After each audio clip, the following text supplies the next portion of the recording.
other than, are we going to have, are you going to, you're going to introduce it on tape? You're not going to make me say my name and all that kind of stuff, right?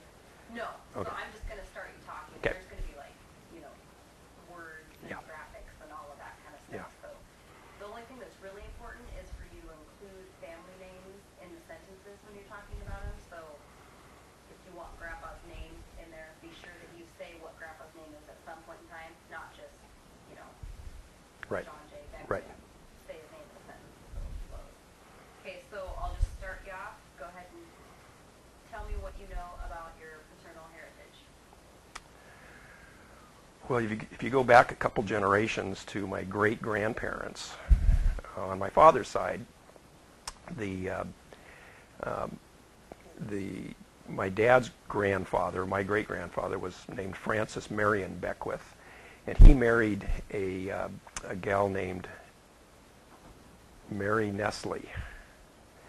Now, Nestle is kind of an interesting thing. She actually was related to the Nestle chocolate heritage out of Switzerland. That the spelling is a little different, but it was she has her roots back in that chocolatier heritage from Switzerland. The Francis Marion was an interesting character in that he was an only child whose father was missing and was kind of a missing link in our family heritage. So I'm going to give you a little background on who and how that happened, because his father actually was, we've discovered him through some records back in New York as being an axe murderer. And back in a little town called Austerlitz, New York, in the mid to late 1800s, and the dates are all written down in other places, but I guess that his name was Oscar Fitzgerald Beckwith, and then Francis Marion, who was my great-grandfather. Going back to Oscar, this is a little confusing, and I'll try to sort it out as we go here, but Oscar was kind of a rogue guy who wound up marrying 2 or 3 different women and never getting divorced. And so he married my great-great-grandmother years ago, of course, back in the 1800s, and was only with her for a short period of time and then left. But he didn't realize that he had left her pregnant. And so my great-grandfather, Francis, was born after Oscar left and went on his way, and it turned out that he traveled all over the country doing different things, and he was a carpenter and a gold miner, and he discovered some claim in New York and had a partner, and this was later in life, in his 70s, and the story goes that they got into some argument over the claim, and Oscar wound up killing his partner and chopping him up and cooking him, and some rumors are that he actually cannibalized and ate part of him, but nobody knows that for sure. But they found parts of his partner in their cabin after Oscar had fled the area and went up to Canada. And they eventually brought him back to New York and tried him. And he was actually tried and convicted 6 times before he was hung.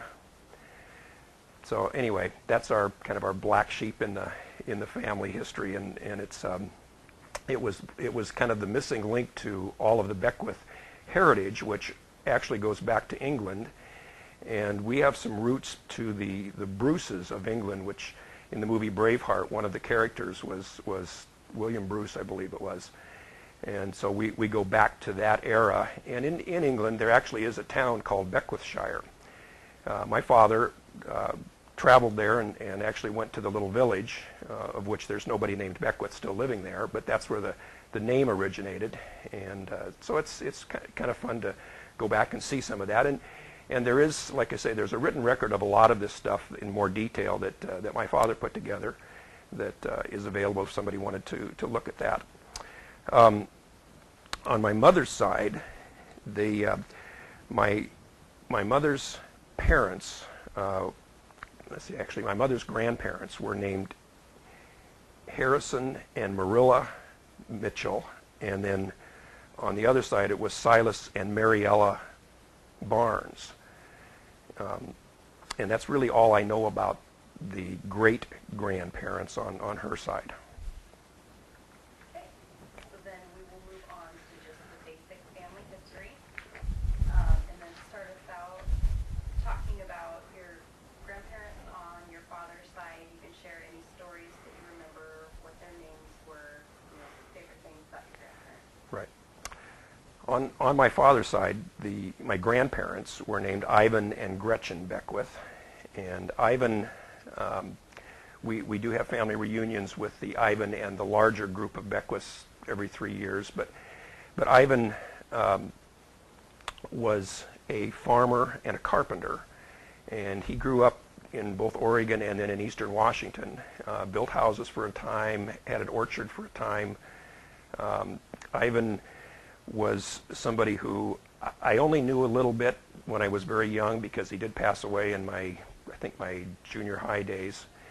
But I do have memory of being out at their farm down in Roy, Washington. They had a blueberry farm, and I remember one year we stayed there for a week or two while my parents were moving us up from California to Washington, and it was over the 4th of July, and they made us pick blueberries and got mad at me because I kept picking green blueberries instead of the blue ones. They all looked round and ready to pick to me, but anyway, so I had to sort through and pick out all the bad ones, and they got a little upset with me. But I do remember the 4th of July, and they didn't have a lot of fireworks back then, but he did get firecrackers, and I remember going out in the yard with him, and we would take tin cans and put firecrackers under them and shoot the tin cans in the air, and that was great fun for a kid of 6 or 7. And but after he had retired from the farm, I remember they moved up to Seattle into a little house and stayed there till he passed away. And then my grandmother, she then moved to Kings Garden, where she lived out the rest of her days. I think she was in her mid to late 90s when she finally passed away. On my mother's side, her parents, my grandparents, were named Harry and Carrie Mitchell. And one interesting story about them, my mother had several brothers, but one of the brothers was a pilot in the Navy in World War II, and he nicknamed his fighter jet, I don't know if it was a jet or what, or prop at the time, but he nicknamed it the Harry Carey, after Harry and Carrie Mitchell, of course. And so that was always kind of interesting. But they lived down in Portland, and my grandfather was a painter, a house painter. And I do remember a time with him growing up when I was in Bellevue that he came and tried to help my dad paint our house.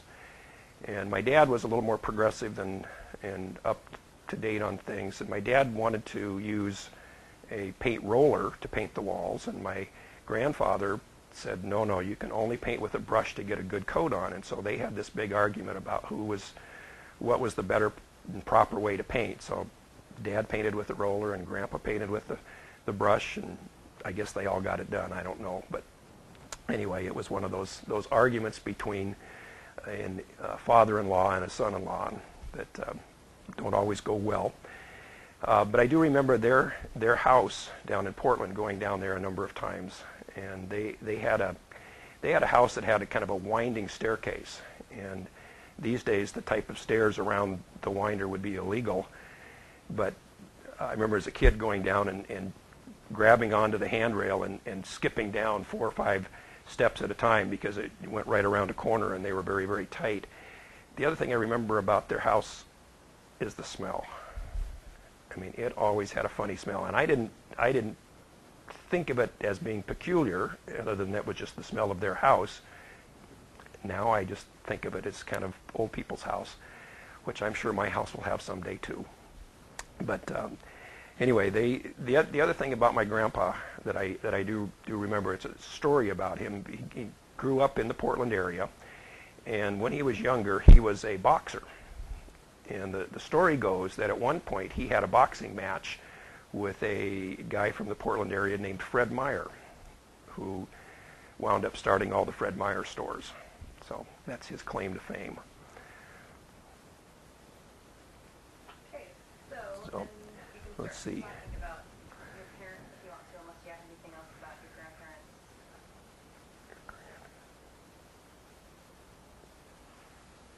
think of much else. Oh, I do have one more of my grandma on the Beckwith side. Okay. One other memory of my grandmother on the Beckwith side, Gretchen Beckwith, was that when she was at King's Garden in the care facility, when we would go visit her, she began to have either dementia or Alzheimer's of different types, and so she didn't remember things very clearly. And at that time, I was in my 20s or 30s, I don't recall exactly, but when I would come to visit her, she would always call me Sonny. And I had this big beard at the time, and she thought I looked like, I think it was her brother or somebody that she called Sonny when she was growing up, or somebody that had a beard. And so when she saw me with the beard, she didn't know who I was actually, but she just referred to me as Sonny all the time. So we kind of played along.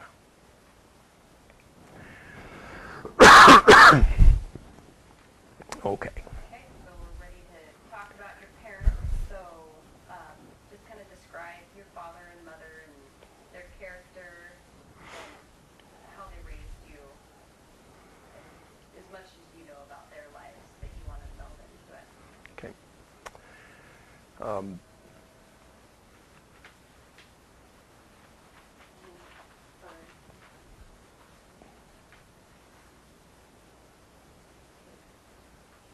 Sorry. It's okay. I was thinking I better turn mine off. Said I better turn mine off.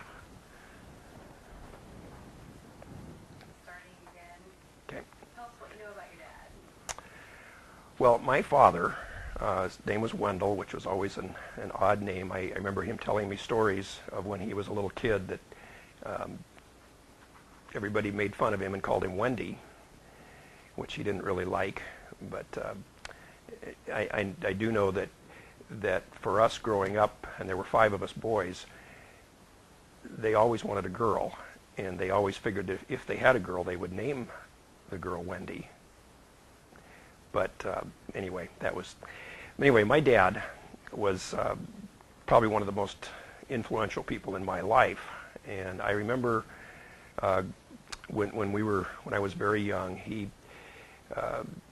did a lot of different things. And before I was born, he was in the military in World War II. He was in the Army Corps of Engineers, and he did a lot. He was on Okinawa and the Philippines, and was involved in building bridges and those kinds of things. And I remember growing up always asking him to tell me war stories. And I'd of course ask him, "How many guys did you kill, Dad?" And I don't think he ever killed anybody, but he said, "Oh, I fired my gun a few times, but we were building bridges and all kinds of other things." And so his job was certainly not part of the military front, but he had lots of good stories. And one of the things that he did that he's always told us about and was part of his heritage is Dad was always a good singer and loved music. And when he was in college, he sang as part of a quartet at Seattle Pacific College called the Victory Quartet. But when he was in the Army and he was stationed over in Okinawa and on board some ships, he ran across a guy who was a member of the Blackwood Brothers Quartet, which was at that time a rather famous traveling musical group, gospel musical group back in, I believe it was Tennessee, Memphis area. And so one of the Blackwood brothers was in the service with him, so they got together and formed a quartet where they performed for church services and things overseas. And it was one of those things that he just always cherished, and he kept in touch with this guy, and he actually passed away sometime quite earlier than Dad did. But my father stayed in touch with the Blackwood family and went back to reunions and some other things, and it was always kind of one of the highlights in his life that he got to sing with one of the Blackwood brothers. Because the other part of that is the Blackwood brothers in the 50s were looking for an extra person to sing in their quartet, and they were doing auditions, I guess, back in Nashville, and they auditioned a guy named Elvis Presley.